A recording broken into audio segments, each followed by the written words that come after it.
One welcome back to our YouTube channel A R study classes.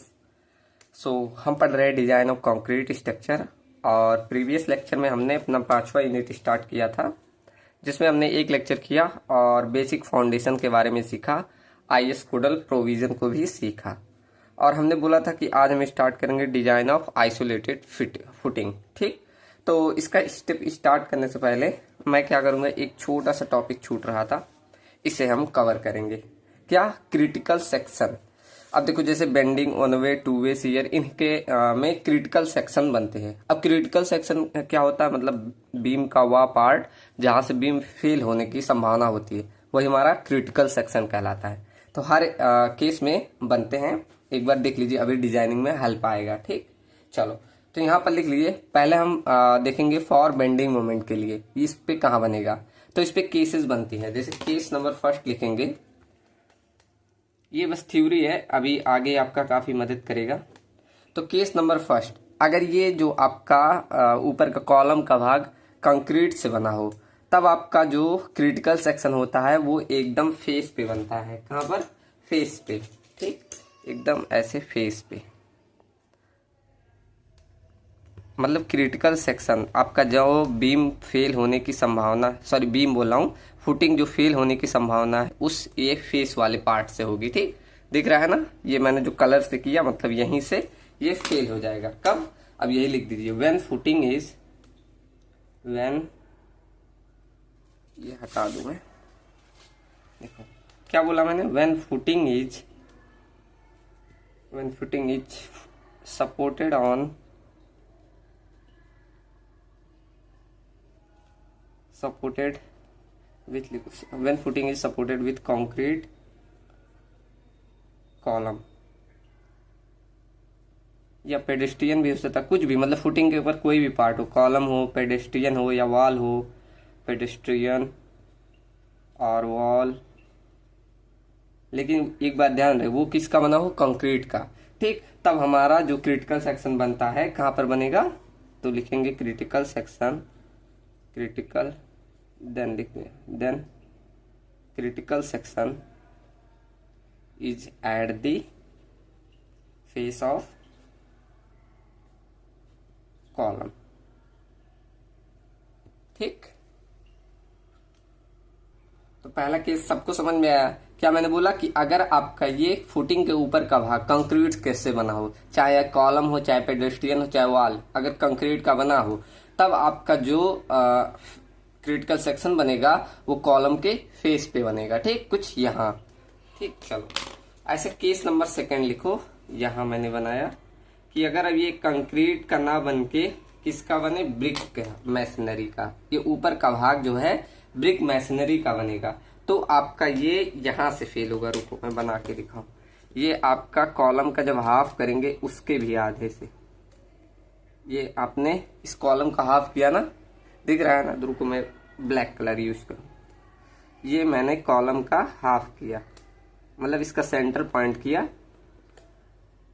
तो critical section इसके आधे पे, मतलब मान लो ये डिस्टेंस पूरी x है, ये डिस्टेंस मैंने माना x है, तो ये वाली जो फेल करेगी आपका इसके भी आधे, मतलब ये तो इतना x/2 हुआ, ये x/2 हुआ, तो जो आपका क्रिटिकल सेक्शन बन रहा है इसके सेंटर से, मतलब यहाँ से डिस्टेंस, इस डिस्टेंस से, मतलब ये वाली इतनी डिस्टेंस, तो ये क्या होगा? x/4 डिस्टेंस से। ठीक, चलो समझ में आया होगा ना कि अगर आपका कौन सा ये मैसनरी का बना हो, मैसनरी से चिनाई हुई हो, तब आपका ये कहाँ बनता है? इतनी डिस्टेंस, मतलब इसके सेंटर के सेंटर पॉइंट पे। तो इसे कैसे लिखेंगे? When footing is, when footing is supported with masonry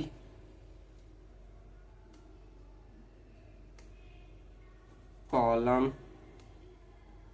या वॉल, कुछ भी आपका हो सकता है, या पेडेस्ट्रियन लिख दो, ये भी pedestrian,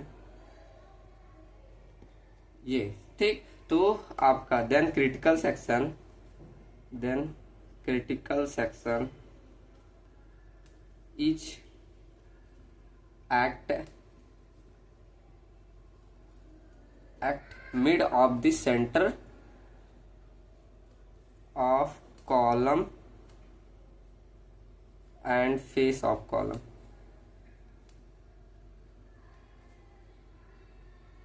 and face of column, and face of column. ठीक, इसके मिड में एकदम बनेगा।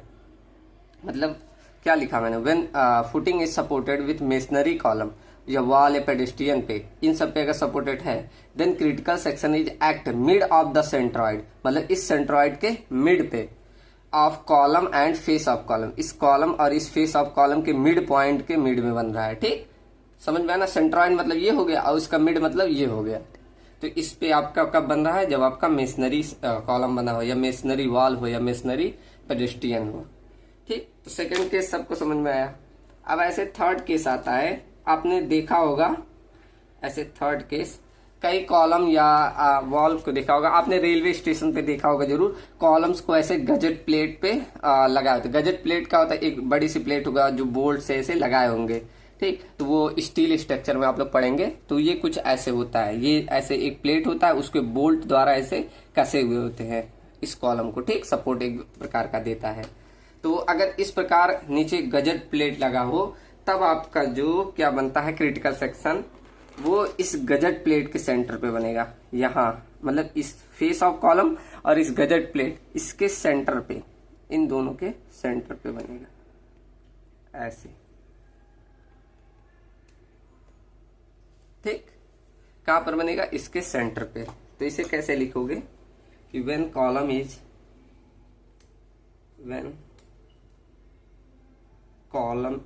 Supported on A gazette plate.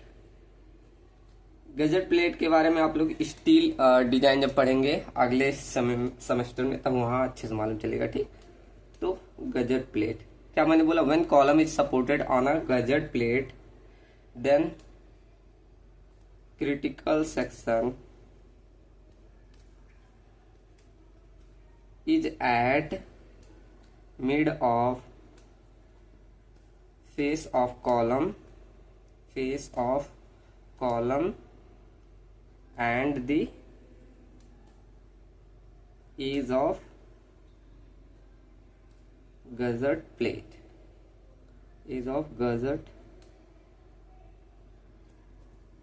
plate, ठीक, समझ में आया ना, कहाँ बनेगा, जब हमारा कॉलम किस पे, गजट प्लेट पे सपोर्टेड हो, then critical section is at mid of the face of, इस face of column and edge of the gusset plate, इसके मिड में बन रहा है। ठीक, जैसे मान लो ये पूरी डिस्टेंस यहां से यहां तक अगर d है, तो आपका क्रिटिकल सेक्शन d/2 पे बनेगा। ठीक, एकदम मिड पे।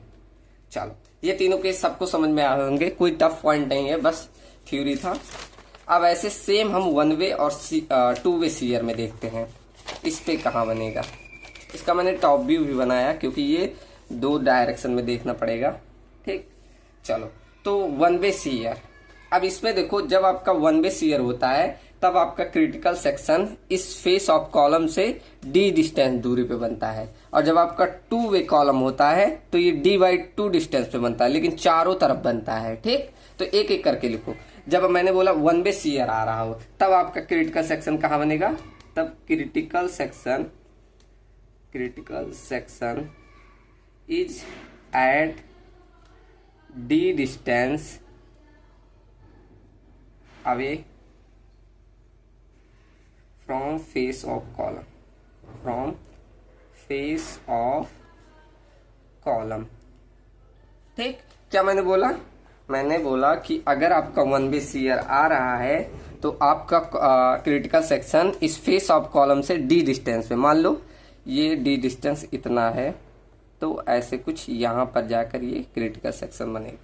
कहाँ, यहाँ पर ऐसे d डिस्टेंस पे।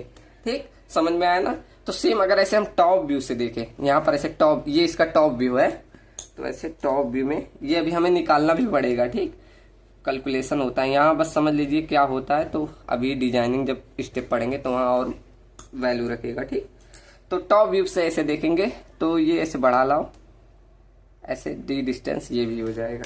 ठीक, ये कुछ ऐसे d डिस्टेंस ये हो जाएगा। ठीक, चलो, अच्छा, अगर इसमें देखो ये मैं इतनी इतनी डिस्टेंस पूछूं, मतलब जैसे ये मान लो आपका एल लेंथ है और ये बी विड्थ है, ऐसे मैंने मान लिया।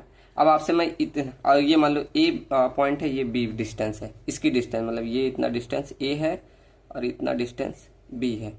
अभी ऐसे क्वेश्चन में हमें करना पड़ेगा, यहीं समझ लो तो अच्छा रहेगा। ठीक, अब मैं अगर ये डिस्टेंस पूछूं आपसे और ये डिस्टेंस, तो सब लोग निकाल सकते हो। कैसे निकलेगा? देखो, अगर अब मुझे मालूम है टोटल डिस्टेंस एल है और हमें मुझे इतना निकालना है, तो क्या कर दूं, एल में से अगर इतना घटा दूं तो ये वाला डिस्टेंस बचेगा, उसका हाफ कर दूं तो एक साइड का बचेगा। समझ में आ रहा है कि नहीं? देखो, एल में से इतना डिस्टेंस में से इतना घटा दूं तो दोनों साइड का ये बचेगा और ये बचेगा, एकदम बराबर दोनों डिस्टेंस है। अब उसे 2 से डिवाइड कर दो तो कितना बचेगा, एक साइड का। तो इतना पहले समझो। देखो क्या कर दूं, एल में से मैं ए घटा दूं, एल में से मैंने पूरे में से इतना घटा दिया। अब कितना डिस्टेंस बचा, इतना और ये इतना। ठीक, समझ में आया ना? देखो मैं पेन से बता रहा हूं, ये आपके पास टोटल डिस्टेंस है और टोटल डिस्टेंस में से आपने इतना घटा दिया, मतलब एल माइनस ए कर दिया। ठीक, अब कितना डिस्टेंस बचा, ये बचा और ये बचा। अगर मैं इसे 2 से डिवाइड कर दूं, ऐसे 2 से डिवाइड कर दूं तो क्या बचेगा, एक ही डायरेक्शन में का बचेगा।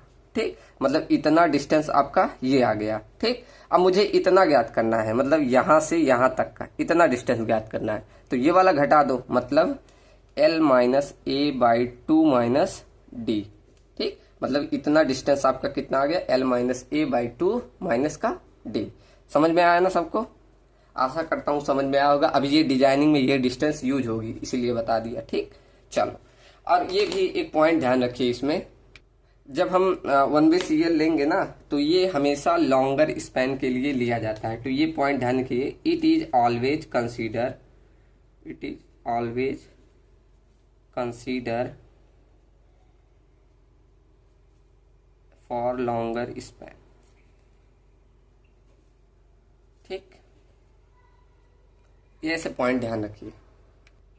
और एक पॉइंट और ध्यान रखिए, जैसे कि यहाँ पर डिस्टेंस यहाँ से डी है, ऐसे हम दूसरे डायरेक्शन से यहाँ से भी देखें तो यहाँ पर भी तो ऐसे डी डायरेक्शन पे होगा, ऐसे इधर भी डी डायरेक्शन पे। ठीक, मतलब यहाँ से फेलियर ऐसे कुछ डी डायरेक्शन में इधर भी आएगा।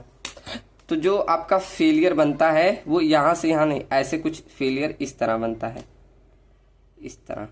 ठीक, और ये जो एंगल बनता है ये बनता है 45 डिग्री पे। ठीक,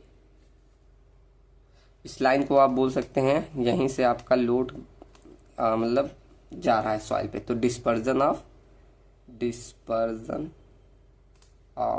लोड बोल सकते हैं, मतलब लोड का प्रवाह, मतलब लोड कैसे गुजर रही है, प्रवाह। ठीक, तो लोड ऐसे कुछ इस एंगल 45 डिग्री पे गुजरती है। ठीक, समझ में आया ना? बस 1 वे सीयर में इतना ध्यान रखिए। अभी ये सब पॉइंट यूज होंगे, आशा करता हूं सबको समझ में आया होगा। चलो अब चलते हैं 2 वे सीयर पे।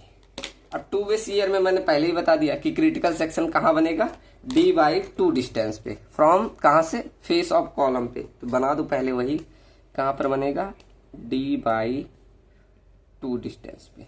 और इसमें जो होता है चारों साइड बनते हैं, चारों साइड। इसमें देखो 2 ही साइड लिए ना हम लोग, एक्स डायरेक्शन और वाई डायरेक्शन पे, लेकिन यहाँ चारों साइड लिया जाता है।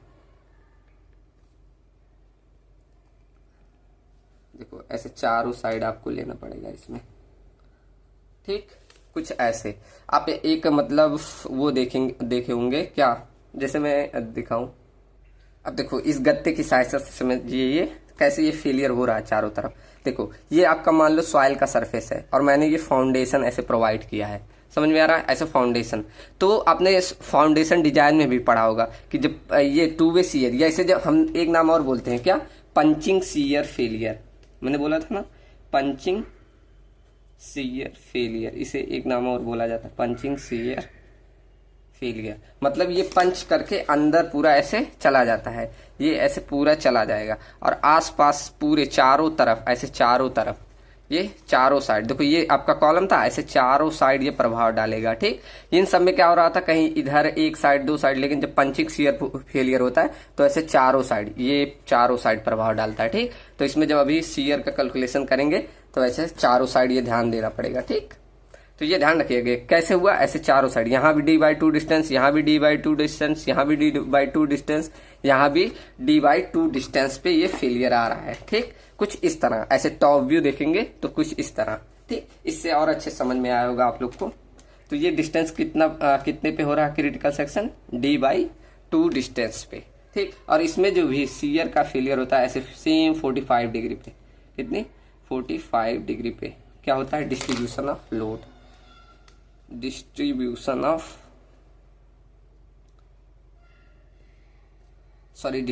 बोलो, डिस्पर्जन ऑफ लोड, मतलब बल का प्रभाव या लोड का प्रभाव। ठीक, कहां पर, ऐसे चारों डिस्टेंस पे, यहां भी d/2 डिस्टेंस, यहां भी d/2, यहां भी d/2, यहां भी d/2। ठीक, अब ये वाला हमने बोला था a, ये b, और इसे l डिस्टेंस बोला था, और इसे मैंने बोल दिया था b डिस्टेंस, यही नाम दिया था ना। अब मैं आपसे पूछूं कि इतना डिस्टेंस कितना है, तो आप सब बता पाएंगे? हाँ, बता लेंगे। कैसे, जैसे यहाँ बस क्या कर रहे थे, l माइनस ए पे d माइनस कर रहे थे, अब d/2 माइनस कर दो। जैसे देखो l माइनस इतना a, तो हमारा कौन सा, ये वाला डिस्टेंस अगर आप ज्ञात करेंगे तो कितना आ जाएगा, l माइनस a/2, इतना मिल गया। अब ये वाला डिस्टेंस ज्ञात करने के लिए क्या कर दो, l माइनस a/2 माइनस का d/2। ठीक, समझ में आया ना कितना डिस्टेंस ये वाला है। बस सिंपल मैथ्स आपको आता होगा तो समझ रहे होंगे। तो ऐसे हमें चारों साइड अभी ये डिस्टेंस का महत्व रखेगा। तो अब लिख लो लास्ट में कि क्रिटिकल सेक्शन आपका कहाँ बनेगा। तो क्रिटिकल सेक्शन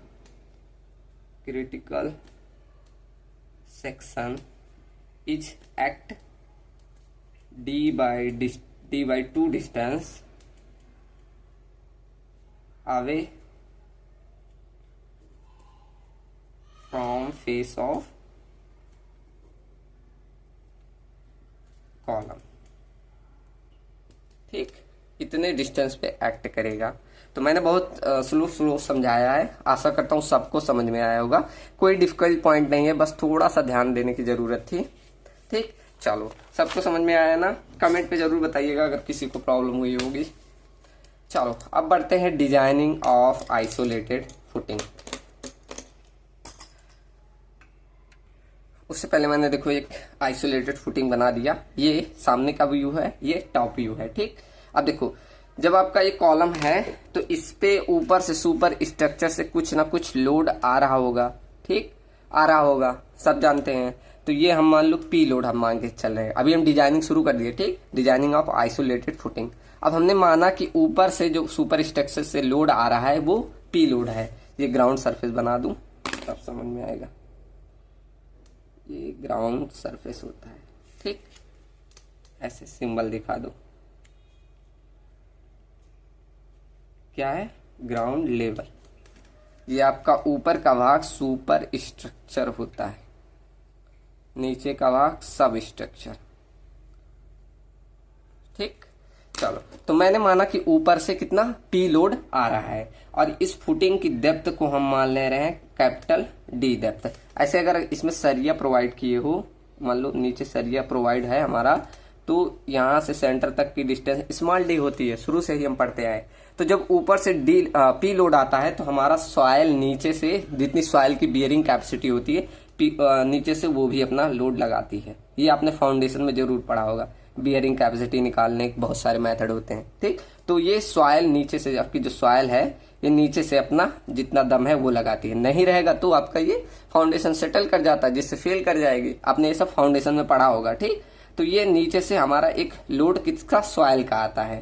ठीक, चलो ये हमने ए डिस्टेंस मान लिया, ये बी डिस्टेंस मान लिया, और इसको मान ले रहे हैं एल डिस्टेंस, और इसको मान ले रहे हैं कैपिटल बी डिस्टेंस। ठीक, चलो अब इन्हीं सब का हम यूज करेंगे आगे। इसे लिख दूं क्या, upward soil pressure.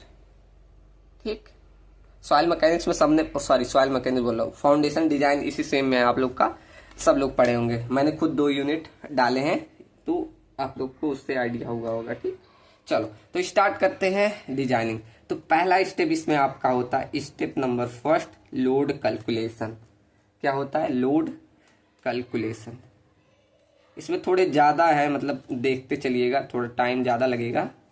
Load calculation, तो ध्यान से आराम से देखते जाइएगा, लेक्चर लॉन्ग हो सकता है। लोड कैलकुलेशन, अब इसमें हमने पहला लोड मान लिया कि ऊपर से जो एक्सियल लोड आ रहा है वो पी लोड हमने मान लिया। तो पहला लोड तो यही मालूम है कि axial load coming on column, कितना पी लोड हमने पहले से मान लिया। और इस पूरे फाउंडेशन का लोड हम कितना लेते हैं, 10% ऑफ इस पी लोड का। ठीक, तो सेल्फ वेट ऑफ फुटिंग कितना लेंगे, 10% ऑफ एक्सियल लोड का। तो ये कितना हो गया, 10% पी का निकालोगे तो कितना हो जाएगा, 10% इंटू पी करोगे तो ये 0.10 पी हो जाएगा। ठीक, तो यहां से अब हम टोटल लोड निकाल सकते हैं। तो टोटल लोड कितना आ रहा है, टोटल लोड ये पहले पी आ रहा है और फाउंडेशन का टोटल 0.10 पी, मतलब P plus 0.10 P equal to कितना हो गया, 1.1 पी। ये आपका टोटल लोड ऊपर से आ रहा है। ठीक, तो ये आपका टोटल लोड हो गया। और पी बराबर क्या है, हम यहाँ लिख सकते हैं वर्किंग या सर्विसेबल लोड, वर्किंग या सर्विसेबल लोड, मतलब ऊपर से पूरा जो सर्विसेबल लोड है या वर्किंग लोड है टोटल, यही हमारा पी लोड है। ठीक, अब एक कुछ नोट पॉइंट दिए हैं इसी अबाउट लोड के बारे में आईएस कोड ने। ये मैं चाहता तो पहले लिखा देता, लेकिन इसके साथ लिखवाऊंगा तो काफी अच्छा रहेगा। ठीक, तो ये 2-3 नोट पॉइंट है, ये लिखते जाइएगा। अभी मैं लिख दूं तब समझा रहा हूं। ठीक, चलो, तो ये 3 पॉइंट मैंने लिखे, नोट पॉइंट है, ध्यान रखिएगा कि क्या बोल रहा है कि ये आईएस कोड रिकमेंड करता है। देखो मैं पहले इंग्लिश में पढ़ दूं। It is recommend to consider serviceable load for designing of footing to sustain the design load.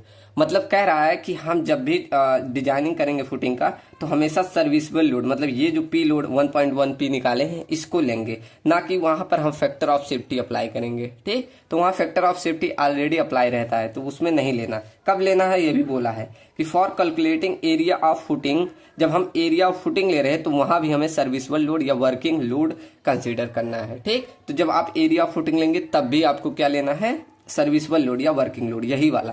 Factor of safety नहीं अप्लाई करनी। ठीक, क्यों, ऑलरेडी अप्लाई रहती है। ठीक, चलो। और थर्ड हमारा क्या, फॉर कैलकुलेटिंग, जब हम थिकनेस ऑफ फुटिंग लेंगे तब वहां अल्टीमेट लोड कंसीडर करेंगे। अल्टीमेट मतलब हम कभी पीछे न्यूमेरिकल लगाए, अल्टीमेट मतलब क्या हो जाता है, उसमें फैक्टर ऑफ सेफ्टी आपको अप्लाई करना है। ठीक, तो ये 3 नोट पॉइंट है, ध्यान रखिएगा। वहां बताता तो अभी सोचना पड़ जाता कि क्या है ये। स्टेप नंबर 2 है, स्टेप नंबर 2 रिक्वायर्ड एरिया, या एरिया फुटिंग डाल दीजिए। ठीक, क्या, एरिया ऑफ फुटिंग। अब इसे कैसे निकालते हैं, तो इसके लिए फॉर्मूला है ए रिक्वायर्ड इक्वल टू आपका जो वर्किंग लोड है, working load upon working load upon में जो सॉइल की सेफ बियरिंग कैपेसिटी होती है उससे डिवाइड कर देते हैं। ठीक, तो safe bearing capacity of soil. ठीक, तो कुछ ऐसे लिख सकते हैं 1.1 P divided by SSB, safe SBC लिखो, सेफ बियरिंग कैपेसिटी। ठीक, तो ये फॉर्मूला होता है आपको रिक्वायर्ड एरिया निकालने का।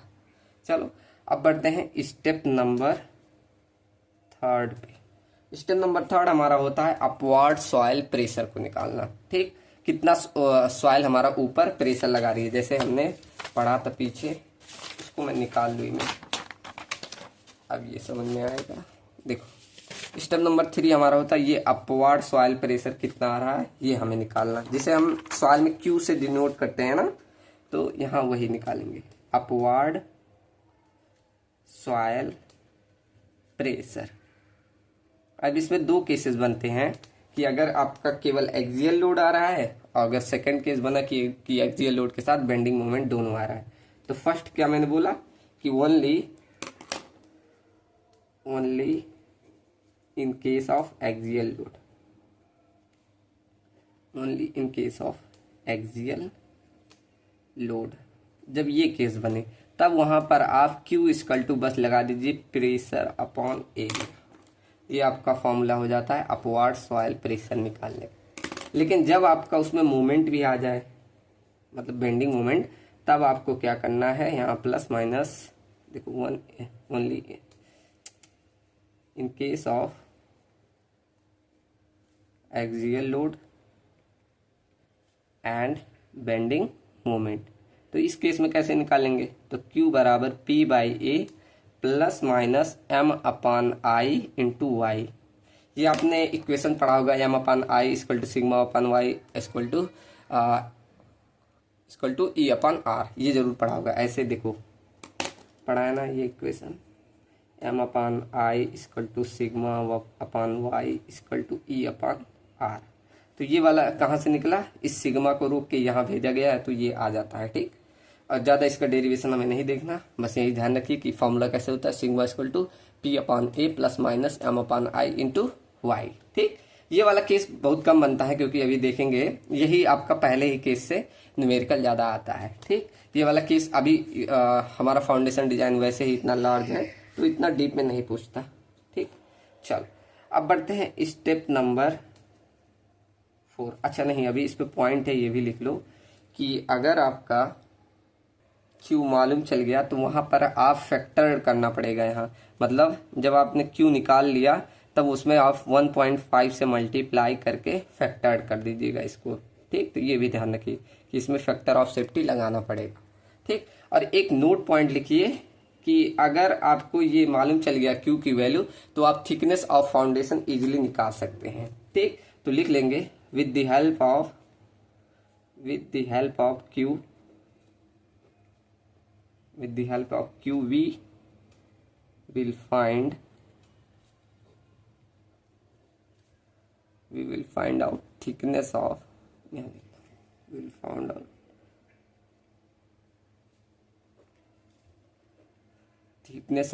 footing, ठीक। तो लिख लेंगे क्या, with the help of Q we will find out the thickness of footing, ठीक। जब हमें Q मालूम चल गया उससे हम थिकनेस ऑफ फुटिंग को निकाल लेंगे। अब हमारा बात चल गया क्या, थिकनेस ऑफ फुटिंग। तो स्टेप नंबर 4 हमारा यही होता है। स्टेप नंबर 4 क्या हमारा निकालना है, थिकनेस ऑफ फुटिंग को, थिकनेस ऑफ फुटिंग। तो मैंने पीछे IS कोडल प्रोविजन में लिखवा ही दिया था कि आपको 3 चीजें निकालनी है, bending moment, one way shear and two way shear, जिसे हम पंचिंग शियर भी बोलते हैं, पंचिंग शियर। इन तीनों में से जो वैल्यू आपकी मैक्सिमम आएगी उसी हिसाब से आपका क्या थिकनेस ऑफ फुटिंग दी जाएगी, ठीक।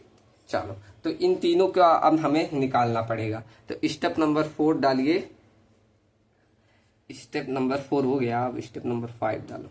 स्टेप नंबर 5 की thickness of footing based on bending moment, thickness of footing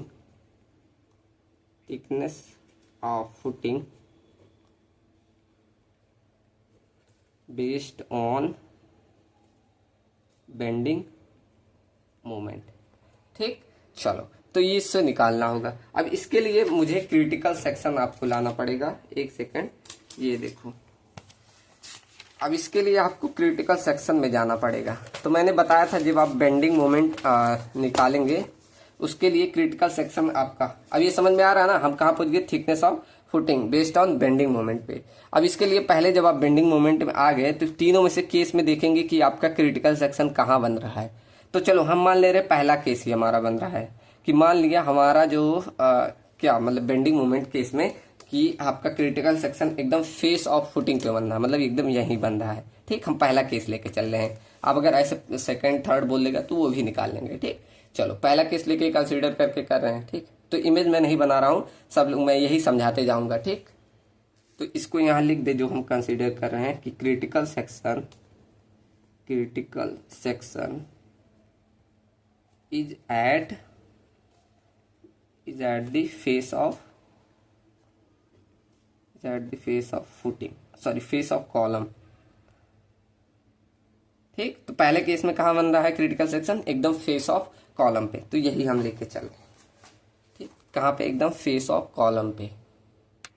अब मैं इमेज नहीं बना रहा हूँ, यही वाला इमेज यूज कर ले रहा हूँ। ठीक, तो अगर मैं यहाँ टॉप से देखूंगा, यही इमेज उठा के देखो, अब मैं टॉप भी दिखाना चाह रहा हूँ। ये आप लोग टॉप देखिए। अब मैं इसमें भी डिस्टेंस नहीं निकाला था, तो इसमें भी डिस्टेंस निकाल के दिखा दूं। अभी यूज होगा ये, देखो ये मैंने टॉप से बना दिया, ये आपका टॉप भी हो गया। अब जैसे सब में माने इसमें भी मान लो, ये मान लो ए डिस्टेंस, ये मान लो बी डिस्टेंस, ये मान लिया एल डिस्टेंस है, और ये मान लो कैपिटल बी डिस्टेंस है। ठीक, तो अगर मैं ये आपसे डिस्टेंस पूछूं तो बता सकते हैं? अब इजीली सब लोग बता देंगे। क्या? ये एल में से ए घटा दें और डिवाइड कर दे 2 से, तो ये वाली डिस्टेंस मालूम चल जाएगी। कैसे मालूम है ना? ये एल में से ए घटा दे तो इतना इतना बचेगा, इसको डिवाइड करेंगे तो एक भाग बच जाएगा। क्या किया? एल में से ए को घटा के 2 से डिवाइड कर दिया, तो ये वाला डिस्टेंस मालूम चल गया। ठीक, अगर ये तो हमने देखा ऊपर वाई डायरेक्शन में। ऐसे मैं एक्स डायरेक्शन में अगर निकालूंगा बेंडिंग मोमेंट, तब क्या करना पड़ेगा? तब मुझे इस डायरेक्शन में देखना पड़ेगा। इस डायरेक्शन मतलब इतना डिस्टेंस कितना होगा, ये डिस्टेंस समझ में आ रहा ना? कि मैं बेंडिंग मोमेंट जब ये डायरेक्शन का निकाला तो ये वाला डिस्टेंस ध्यान रखो, लेकिन जब मैं इस डिस्टेंस का निकालूंगा तो यहाँ कितना रहेगा? तो यहाँ भी सेम ऐसे क्या कर दो, बी में से ये बी ये कैपिटल बी में से स्मॉल बी को घटाओ, कैपिटल बी में से स्मॉल बी को घटा के 2 से डिवाइड कर दो। ठीक, टोटल बी इसमें से स्मॉल बी घटा दो, उसको 2 से डिवाइड कर दोगे तो ये वाली डिस्टेंस आ जाएगी। ठीक, ऐसे मतलब इस डायरेक्शन में तो यही बनेगा ना। दूसरा वाला डायरेक्शन दिखा रहा हूं, जैसे ये हमारा हो गया वाई डायरेक्शन, ऐसे हम एक्स डायरेक्शन, मतलब दोनों डायरेक्शन में यहाँ बेंडिंग मोमेंट निकालना पड़ेगा, तो इसलिए दिखा रहा हूँ। तो ये वाला डिस्टेंस, ये वाला डिस्टेंस सबको समझ में आया ना? ठीक, चलो बढ़िया। अब मुझे एक चीज और निकालना होगा, लोड, ये W। कैसे? जैसे मैं अब बना रहा हूँ फुटिंग का, ये फुटिंग का मैं एक 3D व्यू बना रहा हूँ। ऐसे ये फुटिंग लिया, इसका मैं 3D व्यू बनाऊंगा आपके सामने। ये चलो ऐसे फुटिंग लिया और इसका देखो अच्छे से बन जाए।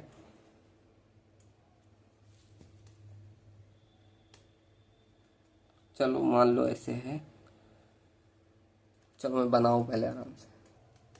देखो मैंने ये फुटिंग का एक 3D व्यू बनाया। अब इसको समझिए, इसी के हिसाब से मैं लोड को निकालूंगा। जैसे मान लो अब ये फुटिंग के नीचे सॉइल थी ना, ये नीचे ऐसे सॉइल थी, फुटिंग सिर्फ बनाया हो, कॉलम नहीं बनाया, सिर्फ फुटिंग का पार्ट। ठीक, तो ये कॉलम थी और इसको मैंने एल नाम दिया था और इसको बी नाम दिया था। ठीक, ऐसे बी विड्थ नाम दे दिया। ठीक, अब इसके ऊपर ऐसे फुटिंग हमारा क्या कर रहा था, प्रेशर लगा रहा था, ऐसे कुछ प्रेशर नीचे से ऐसे लगा रहा था। ठीक, ऐसे पूरी साइड पे चारों तरफ से लगा रहा है। ठीक, इसे मान लो QU लोड लगा रहा है किलोन्यूटन पर मीटर स्क्वायर पे, ऐसे लगा रहा है। ठीक, अब मुझे अगर लोड निकालना हो तो कैसे निकाल सकते हो? सॉरी मैं लोड बोलते चल जा रहा हूँ, वेट निकालना है। जैसे एक पर्टिकुलर हम सेक्शन पे मतलब पर मीटर के लिए हम निकाल दे कितना वेट पड़ रहा है, मतलब मैं वेट इक्वल टू क्या लिख दूं, ऐसे QU पर मीटर के लिए B/1 इतने एरिया के लिए, मतलब B इंटू लेंथ में हमने सिर्फ एक ही पर यूनिट के लिए निकाला, मतलब ये एरिया हो गया, ये लोड। तो इस वेट के लिए कितना लोड लग रहा है, तो यहाँ सॉरी वेट कितना आ रहा है नीचे, तो ये हम ऐसे निकाल सकते हैं। मतलब ये लो प्रेशर और पर यूनिट पे कितना वेट आ रहा है, ये W, मतलब इसका यूनिट हमें कितना मिलेगा, W इक्वल टू ये नीचे से जो ये लग रहा है किलो न्यूटन पर मीटर स्क्वायर, और इसका एरिया क्या हो जाएगा मीटर में, तो 1 से 1 कट गया, तो यहाँ वेट इक्वल टू आ गया किलो न्यूटन पर मीटर पे। ऐसे हम वेट निकालने हैं। ठीक, तो सिंपल हम W इक्वल टू क्या लिख दे, QU इंटू B लिख सकते हैं। ये आप ऐसे ध्यान रखिए। ठीक, कि वेट इक्वल टू हम कैसे निकाल दिए, QU इंटू B। अब यही वेट आपका यूज होगा।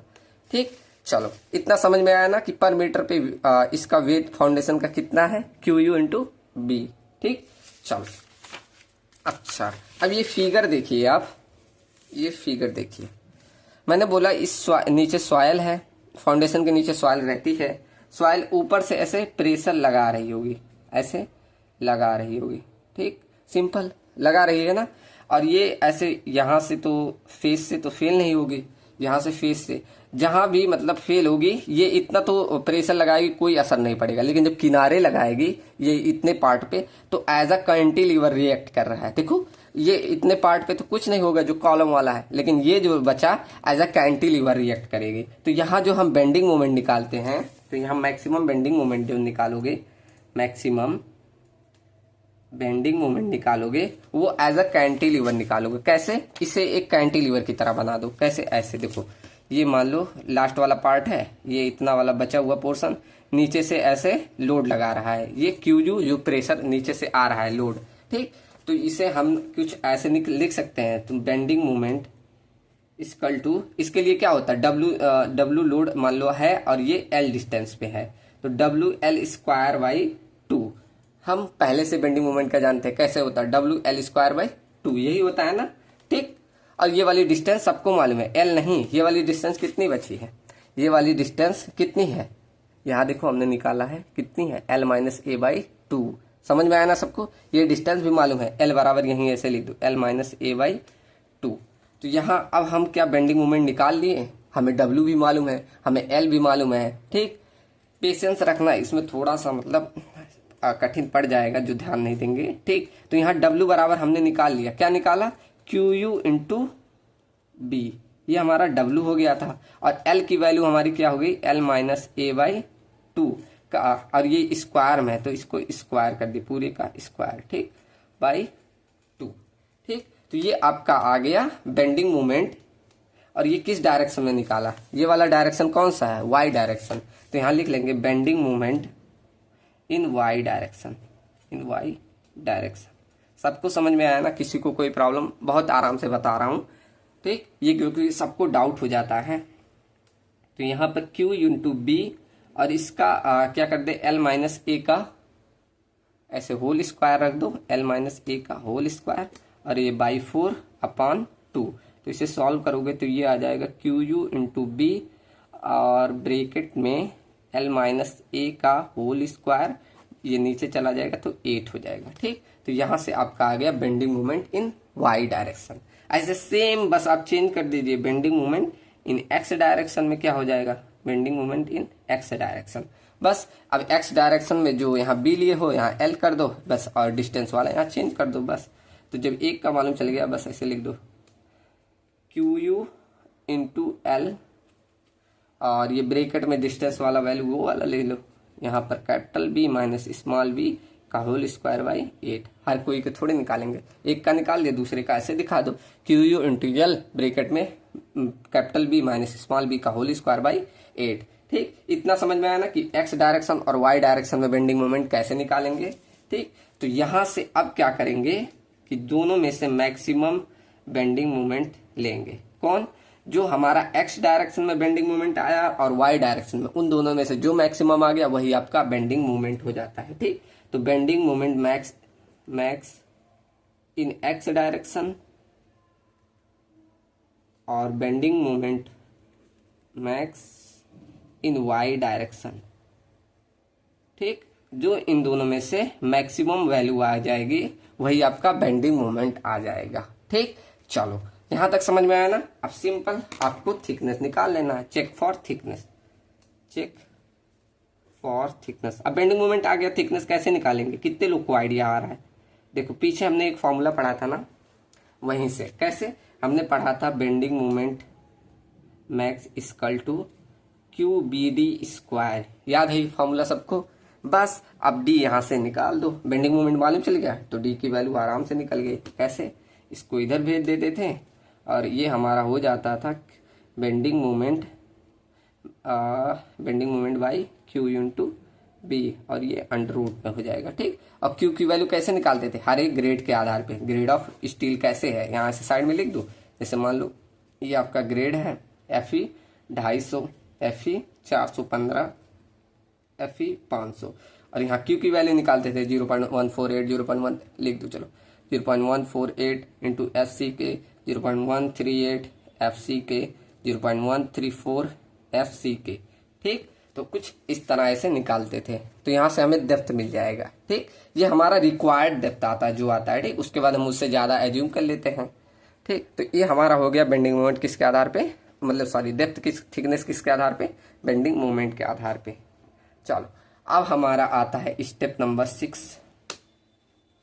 ये हमारा खत्म होता है। ठीक, इसके बाद हम आएगा स्टेप नंबर 6। बस थोड़ा सा आपको ध्यान रखने वाला पॉइंट था, अभी मैं एक बार रिवाइज भी कर दूंगा। आज का लेक्चर थोड़ा बड़ा हो सकता है। ठीक, तो ध्यान दीजिएगा। तो यहाँ पर स्टेप नंबर 6 हम अब जाएंगे, जैसे हमने बेंडिंग मोमेंट पे देख लिया, अब हम क्या देख लेंगे, 1 वे के आधार पे, उसके बाद 2 वे के आधार पे, दोनों पे देखना पड़ेगा। ठीक, तो check for 1 way shear, 1 way shear. अब उसके आधार पे देख लेते हैं। अब मैं फिगर यही वाला यूज कर ले रहा हूँ, मेरा बेनिफिट हो गया है यहाँ पर इसके आधार पे। ठीक, यहाँ 1 वे शियर के आधार पे। तो 1 वे शियर जब लेते हैं तो क्रिटिकल सेक्शन कहाँ बनता है, डी डिस्टेंस दूरी पे, और इसका डिस्टेंस भी मैंने निकाल के दिखा दिया। तो इतने वाले को अब यहाँ पर फेलियर यहाँ इतना नहीं, यहाँ से शुरू होगा, मतलब ऊपर इतना सॉइल भरी हुई है, यहाँ पर ये पूरी सॉइल फिल हुई है, और जब ये ऊपर से सॉइल अपना प्रेशर लगाएगी तो इतना वाला भाग यहाँ पर मैं बना दूं, सिर्फ कितना, इतना पोर्शन आपका जो है, मान लो ये है, ये आपका यहाँ नीचे से सॉइल ऐसे प्रेशर लगाएगी, कैंटिलीवर ही एक्ट करेगा ऐसे, इतने वाली। और ये वाली डिस्टेंस कितनी है, हमने यहाँ निकाल दिया, कितना है, यहाँ हमने निकाला L-A/2 माइनस में D। ठीक, ऐसे फिर ब्रैकेट बंद, ये डिस्टेंस हमें कुछ इतना ऐसे मालूम है। ठीक ठीक, चलो तो ये फिगर आपको समझ में आ गया होगा। अब यहाँ पर हम क्या निकाल रहे हैं, 1 वे शियर। अब यहाँ शियर निकालना है, तो जब आप कैंटिलीवर में शियर निकालते हैं, एक सेकंड पेन कहाँ रख दीजिएगा, हाँ, तो जब आप कैंटिलीवर में क्या निकालते हैं, शियर, तो यहाँ पर लिखो मैक्सिमम शियर। कैसे निकालोगे, W इंटू एल, यही होता है ना, आपने बेंडिंग मोमेंट्स और SFD BMD जरूर पढ़ा होगा, तो वहां पर पढ़ेंगे क्या, W इंटू एल। तो मैक्सिमम शियर कैसे निकालोगे, V मैक्स बोल दो इसे, तो कैसे निकलेगा, W इंटू एल, और एल हमें मालूम है कितना है, W हमने पीछे निकाल दिया, W आपको वही यूज करना है। ठीक, तो W हमें मालूम है कितना, Q इंटू B, ये आपका W की वैल्यू है। ऐसे L हमें मालूम है कितना है, L-A/2 माइनस का D, तो ये आपका आ गया मैक्सिमम शियर, V मैक्स। ये तो मैक्सिमम शियर हो गया, और ये जो शियर आ रहा है ये नीचे से आ रहा है और वो भी बचा है, तो इसे बोलेंगे मैक्सिमम, सॉरी इसे बोलेंगे मैक्सिमम आ रहा है, तो इसे बोलेंगे फेल होने वाला शियर, फेल होने वाला शियर, ऐसे ध्यान रखें, फेल होने वाला शियर। शियर कैसे आता है, ऐसे दो फोर्स के बीच में, तो एक ऐसे बचाने की रेजिस्टेंस करने की कोशिश करता है और एक फेल होने, तो ये मैक्सिमम आ गया तो मतलब फेल हो रहा है, और एक आएगा बचाने वाला, resistance shear force, resistance shear force. पता नहीं आप लोग को आ रहा होगा कि नहीं, ये थोड़ा सा टफ मेरे ख्याल से पड़ता होगा। ठीक, तो रेजिस्टेंस शियर फोर्स, इसके लिए मतलब अलग से IS कोड द्वारा दिया गया है कि V इक्वल टू निकाल लो, एक कोफिशिएंट दिया K और उसमें मल्टीप्लाई कर दो टॉसी इंटू B इंटू D। ठीक, ये आपका K कोफिशिएंट होता है, और ये टॉसी इंटू B, टॉसी तो आप जानते हैं, ये पीछे जैसे शियर डिजाइन में निकाले हैं वैसे ही निकालना पड़ेगा, और ये B इंटू D। ठीक, इसको बोला जाता है बचाने वाला शियर फोर्स, बचाने वाला शियर फोर्स। ठीक, तो जब ये इसको कुछ ऐसे कंडीशन बना के लिख सकते हैं कि फॉर सेफ्टी पर्पज,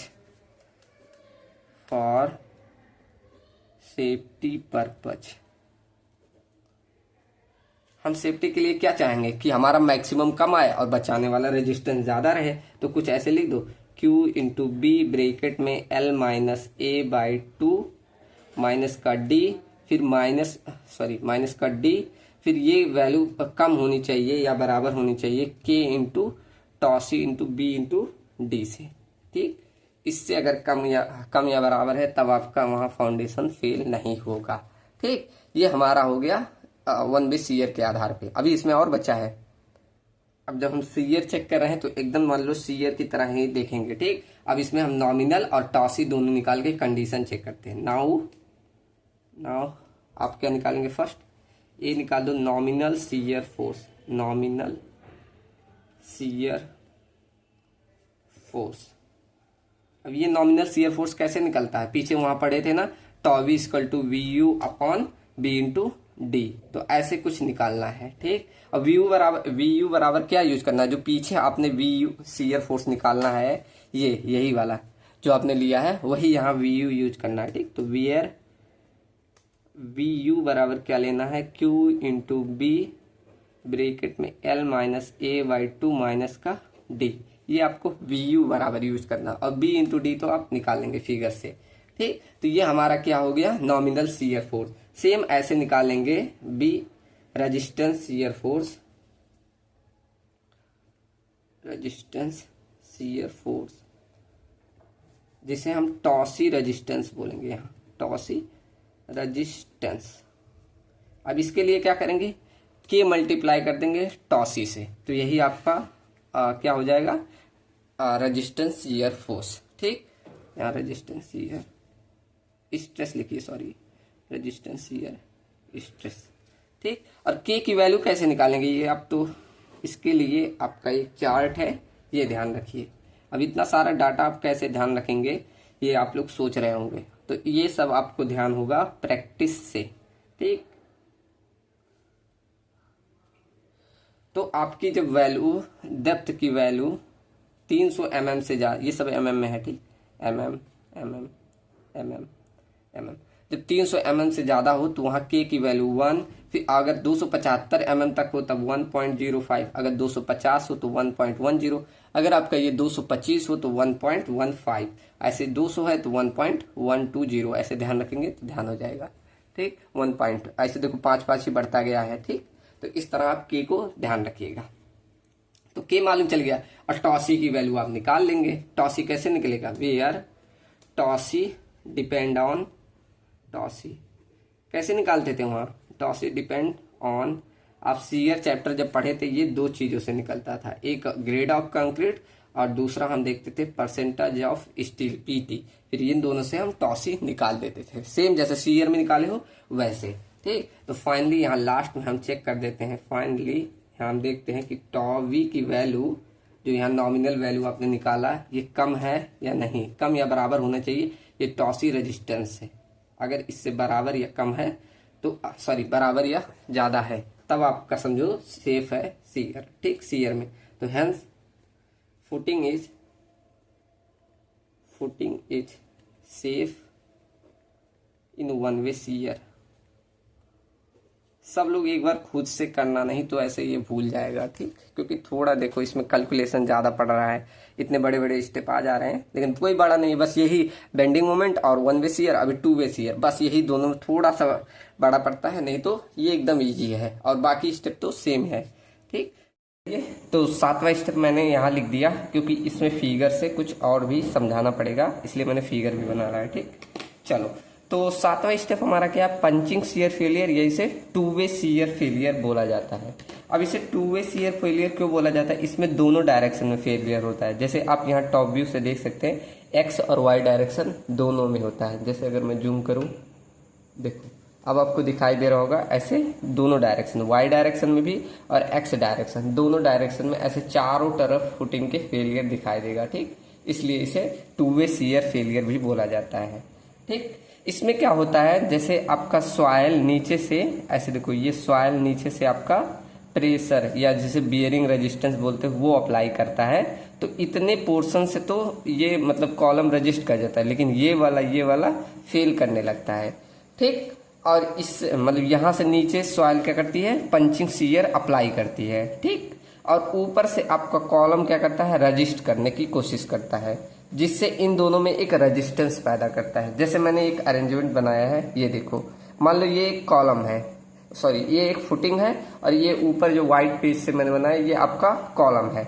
अब क्या करेगा, नीचे आपका क्या करेगा, नीचे से सॉइल प्रेशर अप्लाई करेगी और ऊपर से कॉलम अपना रेजिस्टेंस ऐसे अप्लाई करेगा, ठीक, फेल करने की कंडीशन में। तो यहाँ d/2 डिस्टेंस पे, d/2 डिस्टेंस पे ऐसे दोनों एक शियर रेजिस्टेंस उत्पन्न होगा। ठीक, जैसे आप यहाँ देख सकते हैं ऐसे इधर ये इन दोनों किनारों पे होगा। तो एक तो आ जाएगा सॉइल द्वारा अप्लाइड पंचिंग शियर और एक आ जाएगा कॉलम द्वारा रेजिस्टेंस जो कर रही है वो शियर। ठीक, तो दो शियर इसमें आएगा। पहला मैंने क्या बोला, ए मैंने बोला कि जो आपका सॉइल नीचे से अप्लाई कर रही है, अप्लाइड पंचिंग शियर भी बोल सकते हो इसे, applied punching shear, punching shear. ठीक, ये आपका नीचे से इतने पोर्शन पे यहां से यहां तक ऐसे अप्लाई कर रही है। ठीक, तो इसके लिए कैसे इसे कैलकुलेट करोगे, तो आपका करोगे इतना एरिया में और जो सॉइल की बियरिंग जो भी शियर रेजिस्टेंस क्यू मान लो वो अप्लाई कर रहा है उससे मल्टीप्लाई कर दो। ठीक, तो यहाँ पर क्यू मान लिया सॉइल द्वारा जो शियर रेजिस्टेंस अप्लाई किया जाए, जो मतलब फोर्स अप्लाई किया जा रहा है नीचे से, या बियरिंग रेजिस्टेंस बोलो, वो नीचे से जो अप्लाई कर रहा है उसमें मल्टीप्लाई कर दो इतने एरिया से, ये वाला जितने एरिया पे ये अप्लाई कर रहा है ये वाला। अब टॉप व्यू में देखोगे तो ये पूरा एरिया हो गया है। देखो मैं जितना लाइनिंग करते जा रहा हूँ ये एरिया, इतना पूरा एरिया। अब इसे कैसे निकालेंगे, ये पूरा एरिया। ठीक, इतने एरिया पे आपका सॉइल क्या करेगा, पंचिंग शियर फेलियर अप्लाई करेगा, पंचिंग शियर अप्लाई करेगा। ठीक, इतना एरिया। अब इतना एरिया कैसे निकाल सकते हो, अगर मैं क्या कर दूं, ये टोटल एरिया में से इतना जहां पर फेल करने वाला है वो घटा दूं तो आपको मिल जाएगा ये एरिया। तो क्या करते, total area L into B में से, अब ये L इंटू बी करोगे टोटल एरिया मिल जाए। अब इतने में से ये जो आपका इतना एरिया जहां तक फेल कर रहा है पूरा ये घटा दो, तो मतलब माइनस कर दें। अब ये वाली डिस्टेंस कितनी है, ये आपका d/2 डिस्टेंस है, इधर भी d/2 डिस्टेंस है, इधर भी d/2 डिस्टेंस है, इधर भी d/2 डिस्टेंस है। मतलब अगर मैं इतना डिस्टेंस पूछूं तो कितना हो जाएगा, ये a है आपका और इधर d/2 इधर d/2, तो मतलब a प्लस d/2 करोगे तो a प्लस d हो जाएगा। ऐसे सिमिलर इधर आप जोड़ेंगे तो ये b है, इधर d/2 इधर d/2, तो ये हो जाएगा b plus d/2 equal to b plus D लिख सकते हैं। मतलब अभी एरिया आप निकाल सकते हैं, मतलब a plus D into B plus D से मल्टीप्लाई कर दो, क्या a plus D into B plus D, इतने से आप मल्टीप्लाई कर दोगे तो ये आपका आ गया अप्लाइड पंचिंग शियर। ठीक, ये सॉइल द्वारा नीचे से जो अप्लाई कर रहा है वो अप्लाइड पंचिंग शियर आ गया। ठीक, समझ में आया ना, ये सॉइल द्वारा कैसे कितना अप्लाई किया जा रहा है। ठीक, चलो अब सेकंड मैंने बोला था कॉलम ऊपर से रेजिस्टेंस भी अप्लाई करेगी जिससे रेजिस्टेंस शियर फेलियर आएगा, सॉरी रेजिस्टेंस शियर आएगा, जिसे हम बोलेंगे रेजिस्टेंस पंचिंग शियर। ठीक, तो इसको बोल दो रेजिस्टेंस पंचिंग शियर। ठीक, तो इसमें क्या करेंगे, जो आपका शियर स्ट्रेस होगा, अब देखो ये कहाँ पर अप्लाई होगा और रेजिस्टेंस कहाँ, यही किनारे से तो अप्लाई होगा, मतलब इतने एरिया पे जितना आपका ये फेल करने, जितना कॉलम का पोर्शन प्लस d/2 इतना एरिया वाला पोर्शन यही होगा। ठीक, समझ में आया ना, ये वाला इतना वाला। अब इसे पूरा मतलब मान लो ये वाला कॉलम वाला पूरा पोर्शन और ये जिसका मतलब जितना d/2 क्रिटिकल सेक्शन जहां से बनना है। ठीक, अब मैंने कलर कर दिया, आप देखो ये समझ रहा है, मतलब इतना वाला एरिया लेना है प्लस आपको क्या करना है, इस पे जो शियर स्ट्रेस लग रहा है शियर आएगा। ठीक, तो यहाँ पर ऐसे लिख सकते हैं, ये शियर होता है टॉपी मतलब पंचिंग शियर। अब इसे कैसे निकालते हैं अभी मैं बता दूंगा। ठीक, इनटू अब इतना चारों तरफ, अब इसका क्या करते हैं सर्कमफियरेंस जितना है, मतलब a प्लस डी, मतलब ये हो गया 2a प्लस डी इतना, और प्लस इधर का सर्कमफियरेंस, इस पे ऐसे किनारे ही तो लगेगा, जैसे ये देखो मैंने बनाया। अब ये रेजिस्टेंस ऐसे इसमें आ रहा है तो कहाँ, इस किनारे पे तो ऐसे आएगा, इन चारों ऐसे किनारों पे, तो मतलब चारों किनारों को जोड़ लो, 2a प्लस डी प्लस में ये 2b प्लस डी। अब ये चारों किनारे मिल गए प्लस जो इसकी इफेक्टिव डेप्थ है इसकी। ठीक, यही तो होगा, ये मतलब किनारे इतना इफेक्टिव डेप्थ पे तो अप्लाई करेगा, तो इनटू इफेक्टिव डी से मल्टीप्लाई कर दो। ठीक, तो यहां से आपको मिल गया रेजिस्टेंस पंचिंग शियर। अब इस टॉपी की वैल्यू को कैसे निकाला जाता है, देखो यहां लिख देंगे वेयर टॉपी इक्वल टू आपका होता है k इंटू टॉपी सी। अब टॉपी सी क्या आ गया, k एक अभी फैक्टर है, इसे बताऊंगा कैसे निकाला जाता है। ठीक, देखो यहीं से k, इसे k नहीं ks लिखो, के तो हमने पीछे लिख दिया था एक, तो के एस को निकालते हैं एक फॉर्मूला, अब ये आई एस कोड द्वारा दिया गया है क्या, 0.5 प्लस बी बाई ए, और ये वैल्यू आपकी जो होनी चाहिए 1 से कम होनी चाहिए। ठीक, क्या फॉर्मूला है, K S equal to 0.5 plus B by A. अब बी बाई ए मतलब ए बी, ये जो कॉलम का साइज है ना यही आपका है, इसमें 0.5 ऐड करके आपको देखना है, और ये वैल्यू क्या होनी चाहिए आपकी, 1 से कम होनी चाहिए। अगर 1 से ज़्यादा आ जाए तो, अगर 1 से ज़्यादा आ जाए तो आपको एक ही कंसीडर करके चलना है। ठीक, यहाँ ऐसे लिख लो, if K S is greater than 1 then consider K S equal to 1। ठीक, समझ में आया ना। अगर के एस की वैल्यू 1 से ज्यादा आ गई तब आपको के एस बराबर 1 ही लेके चलना है। और यहाँ टॉप ईसी कैसे निकालोगे, टॉप ईसी के लिए भी आई एस कोड ने फॉर्मूला दिया क्या, टॉप ईसी इक्वल टू दिया है 0.25 अंडर रूट एफ सी के। ठीक, ये आपका फॉर्मूला है और ये एलएसएम मेथड का है। ठीक, अगर आपका पूछ ले कि डब्ल्यूएसएम का क्या होगा, टॉप ईसी डब्ल्यूएसएम का, तो यही बस 0.25 के स्थान पे आपको 0.16 लेके चलना है, अंडर रूट एफ सी के कर दो, ये डब्ल्यूएसएम के लिए हो गया। ठीक, तो यहाँ से आप टॉप ईसी निकाल लेंगे, फिर के एस आप इससे निकाल लेंगे, आपको मिल जाएगा टॉप ईसी की वैल्यू। ठीक, टॉप ई की वैल्यू मिल गई, उसको यहाँ पर फॉर्मूले पे रख के आप रेजिस्टेंस पंचिंग सीएन निकाल लेंगे। ठीक, एकदम इजी है ना। तो यहाँ से आपको क्या प्रूफ करना है, हेंस अगर आपका जो टॉपी अप्लाइड हो रहा है यहाँ ऊपर से जो सॉइल अप्लाई कर रही है, टॉपी अप्लाइड की वैल्यू अगर कम है या बराबर हो जाए टॉपी रेजिस्टेंस से, जो आपकी कॉलम मतलब रेजिस्टेंस पैदा कर रही, ठीक, रेजिस्टेंस से, तब आपका तो फेल होने से बच जाएगा पंचिंग में। लेकिन अगर ये सॉइल द्वारा जो अप्लाई कर रहा है ये ज्यादा हो गया तो आपका कॉलम फेल हो जाएगा। ठीक, तो ऐसा केस बना, देन हम लिख सकते हैं it is safe in two way shear, safe in two way shear. ठीक, टू वे सीयर, बस आपको इतना ही टू वे सीयर में करना है, समझे ना। पहले क्या, अप्लाइड पंचिंग सीयर निकाल लेना, उसके बाद रेजिस्टेंस पंचिंग सीयर निकाल लेंगे। कैसे, इसमें सॉइल का जो बियरिंग रेजिस्टेंस है उससे और एरिया में मल्टीप्लाई कर दो। इसमें क्या है, टॉपी जो पंचिंग रेजिस्टेंस सीयर रेजिस्टेंस है उससे मल्टीप्लाई कर दो और एरिया निकाल लेंगे। ठीक, इसमें एरिया क्या मतलब सर्कमफियरेंस जितने पे आ रहा है इनटू इफेक्टिव डेप्थ से मल्टीप्लाई कर लो। और कैसे कौन सा टर्म निकालना है ये मैंने यहाँ बता दिया। ठीक, चलो अब यहाँ तक आपकी समस्या खत्म हो गई। अब अगला स्टेप पढ़ेंगे, ये आप लोगों ने सब फॉर्मूले मालूम है, अब आपका आगे कोई कठिन नहीं है। बस ये 3 स्टेप थोड़ा सा ब्रॉड पड़ जाता है अगर आप ध्यान ना दो तो।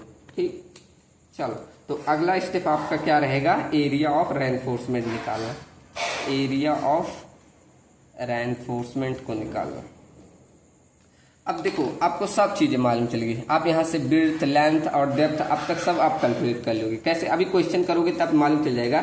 यहाँ तक पहुँचते पहुँचते हम सब चीजें फाइंड कर लें। We have to calculate breadth length effective depth सब चीजें, और यहाँ से हम थिकनेस ऑफ फुटिंग भी फाइंड कर लिए, थिकनेस ऑफ फुटिंग ये भी आपको मालूम चल जाएगा यहाँ तक आते आते। ठीक, तो जब ये सब सारी चीजें मिल गई तब आप क्या कर लेंगे, आप area of area of reinforcement easily find कर सकते हैं। जैसे आप पहला केस लेंगे, अगर मुझे area of reinforcement Y direction में चाहिए, एक्स डायरेक्शन, एक एक केस लेके चलो। अगर मुझे एरिया ऑफ रेनफोर्समेंट मुझे मान लो एक्स नहीं, पहले वाई डायरेक्शन निकालो, मुझे अगर वाई डायरेक्शन में चाहिए तो आप कैसे निकाल लोगे। अच्छा, अब मैं पूछूं, आपको फॉर्मूला मालूम है, पीछे मैंने बेंडिंग मोमेंट कैलकुलेट कर लिया ना। बेंडिंग मोमेंट अगर मैं वाई डायरेक्शन का निकालूं तो हमें पीछे हमने कैलकुलेट कर लिया। फॉर्मूला क्या बनाया था, Q U into B bracket में एल माइनस ए का होल स्क्वायर बाई 8, ये हमने पीछे फॉर्मूला निकाल लिया था। इससे आप बेंडिंग मोमेंट निकाल लेंगे, वाई डायरेक्शन में निकल जाएगा ना। तो आपको मैंने एक IS कोडल फॉर्मूला बताया था AST का, अब मुझे वाई डायरेक्शन निकालना है तो AST वाई डायरेक्शन में फॉर्मूला था 0.5 FCK अपॉन FY। अब यह याद होगा सबको, ब्रैकेट में 1 माइनस अंडर रूट 1 माइनस 4.6। अब यहाँ पर क्या, बेंडिंग मोमेंट MU। अब वाई डायरेक्शन में निकाल लो तो y कर दो, divided by FCK BD square into में बी इंटू डी। ठीक, ऐसे करके आप क्या कर लेंगे, area of reinforcement Y direction में निकाल लोगे। अब यहाँ से आपको क्या करना है, एज्यूम कर लेना है। Now assume dia of reinforcement. आप डाया ऑफ रेनफोर्समेंट एज्यूम कर लो। ठीक, वहाँ से आप नंबर ऑफ बार भी निकाल लोगे, A S T Y direction divided by जो आपका एरिया, जैसे π/4 इंटू डाया का स्क्वायर। इस तरह आप वाई डायरेक्शन में रेनफोर्समेंट निकाल सकते हैं, कितने नंबर ऑफ बार से वो भी आप निकाल लेंगे। ठीक, ऐसे सेम आप दूसरी डायरेक्शन में कर लीजिएगा। बी आप यहाँ पॉइंट दे दीजिए along the x direction, along the x direction. अब इसे कैसे, सेम जैसे पीछे निकाला, पहले आपको क्या करना है, बेंडिंग मोमेंट निकाल लो। किसमें, बेंडिंग मोमेंट निकाल लेना वाई डायरेक्शन में।